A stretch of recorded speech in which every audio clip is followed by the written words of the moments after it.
शिक्षाप्रद हिंदी कहानी। सरिता जैसे ससुराल आई, अभी बेचारी बैठी भी नहीं थी कि सरिता की सास बोली, क्या दे दिया तेरी माँ ने आज तुझे? सरिता के हाथों में थैला देखकर सुनीता जी ने चश्मे के नीचे से झांकते हुए पूछ लिया। सरिता ने एक बार थैली को देखा और हिचकते हुए सरिता ने थैले में से निकालकर एक सूट अपनी सास सुनीता जी के सामने रख दिया। सूट को उलट पुलट कर देखते ही सुनीता जी की त्योरियां चढ़ गई। ये सूट तो पहना हुआ लग रहा है। तेरी माँ ने क्या इस बार पुराना सूट दे दिया तुझे? और तू आराम से उनको लेकर भी आ गई। ना तुझे शर्म लगी और ना तेरी माँ को। माँ जी, इसमें शर्म की क्या बात है? माँ जी, वो माँ का ये सूट मुझे बहुत अच्छा लगता था, तो इस बार माँ ने ये सूट मुझे ही दे दिया।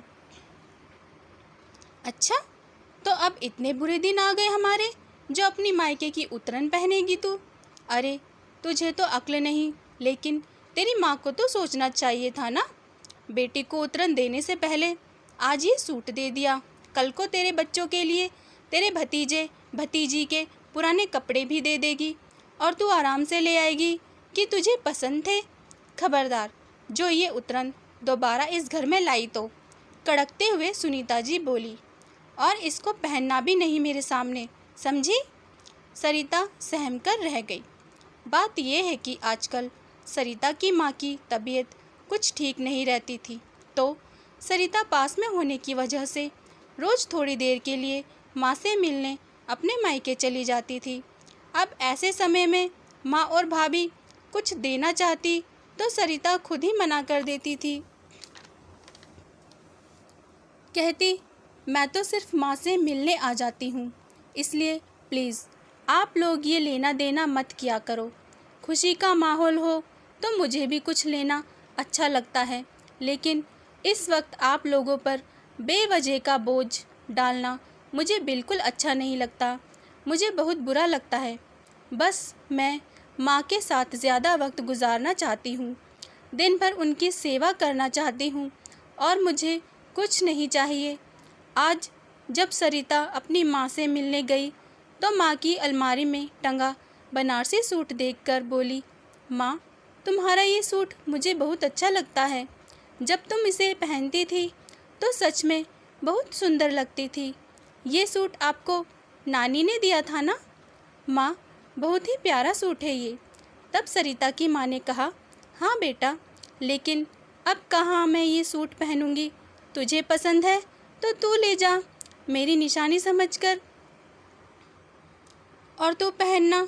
माँ की बात सुनकर सरिता भावुक हो उठी। ऐसा क्यों बोल रही हो माँ? देखना, तुम ठीक हो जाओगी। बोलते हुए सरिता अपनी माँ के गले से लगकर रो पड़ी। उसे भी अंदेशा था कि माँ ज़्यादा दिन नहीं रहने वाली थी, क्योंकि माँ को कैंसर हो गया था और वो लास्ट स्टेज पर था। बहुत डॉक्टर को दिखाया, लेकिन सबका कहना यही था, कोई फ़ायदा नहीं ऑपरेशन का, क्योंकि उम्र भी हो गई और लास्ट स्टेज भी है।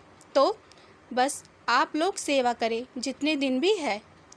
वापस आते वक्त माँ ने सरिता के थैले में वो सूट डाल दिया, लेकिन जिस सूट को सरिता माँ की निशानी समझकर लाई थी, वो उसकी सास को सिर्फ उतरन नज़र आ रही थी और उन्होंने बिना सोचे समझे सरिता की बेइज्जती कर दी। सरिता का मन खिन्न हो गया था। उसने ठान लिया था कि अब वो कभी अपनी माँ की कोई भी चीज़ लेकर नहीं आएगी।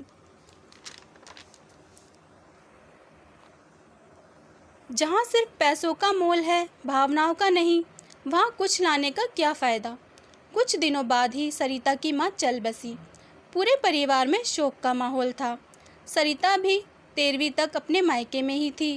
13वीं के दिन सरिता के पति और सास ससुर भी सरिता के मायके गए थे। सारा काम निपटने के बाद सरिता जब विदा होकर वापस ससुराल जाने लगी तो सरिता की भाभी माँ की अलमारी से निकालकर माँ के जेवर सरिता को देते हुए बोली, दीदी, माँ ने कहा था कि ये आपको दे देना है। आप इस घर की बेटी हैं, इसलिए आपका हक भी बनता है। माँ ने मुझे भी दिए हैं और कुछ जेवर आपके लिए भी रखे थे। दीदी, आप इसको अपने साथ ले जाएं। सरिता की आंखें छलक आईं। खुद को संयत करते हुए वो बोली, नहीं भाभी, माँ नहीं तो क्या हुआ, अब आप सभी मेरा मायका हैं। आप सब मेरे साथ हैं तो फिर मुझे किसी निशानी की क्या ज़रूरत है। ये बाकी के जेवर आप पहन लो, क्योंकि माँ की छवि अब मुझे आप में ही नज़र आएगी। अब आप ही मेरे लिए माँ की जगह पर हो। भाभी, इसको आप ही पहनो तो मुझे आप में माँ दिखेगी। कहते हुए सरिता ने वो जेवर अपनी भाभी के हाथों में दे दिए। पास खड़ी सरिता की सास और पति भी देख रहे थे, लेकिन कुछ बोल नहीं पाए। सास को तो सरिता पर गुस्सा आ रहा था। घर आते ही सरिता की सास गुस्से में बोली, भला इस वक्त भी कोई मना करता है लेने से? इस वक्त तो बेटियों को लेने से माँ की आत्मा को शांति मिलती है। जब अपने मन से वो दे रहे थे तो क्या ज़रूरत थी मना करने की? बाकी के सारे गहने तो उस भाभी के पास ही तो रहने थे। तू अपना हिस्सा ले लेती, कभी ना कभी काम तो आ जाता। लेकिन तू बड़ी दानी निकली, उसको भी दान कराई। सास की बातें सुनकर आज सरिता के मन का दर्द शब्द बनकर होठों से निकल पड़े। क्यों माँ जी, मैं भला माँ की उतरन इस घर में कैसे ले आती? आपने ही तो कहा था कि आइंदा कभी मायके से उतरन लेकर मत आना। वो सूट तो माँ ने मुश्किल से 2-4 बार पहना था, लेकिन वो जेवर तो माँ हमेशा पहना करती थी। फिर वो उतरे हुए जेवर मैं कैसे ले आती माँ जी?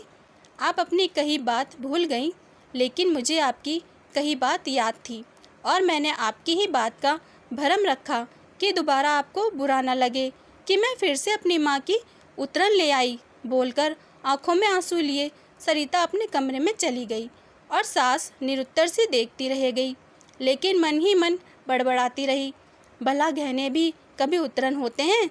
मुझे क्या, खुद ही अपने पैरों पर कुल्हाड़ी मारे तो मरे, बेवकूफ़ कहीं की, बाद में खुद पछताएगी। लेकिन सरिता को अपने किए पर पछतावा नहीं था, बल्कि वो खुश थी, क्योंकि भाभी में उसको माँ की छवि दिखती थी और माँ बाप के बाद तो मायका भाई और भाभी से ही होता है ना।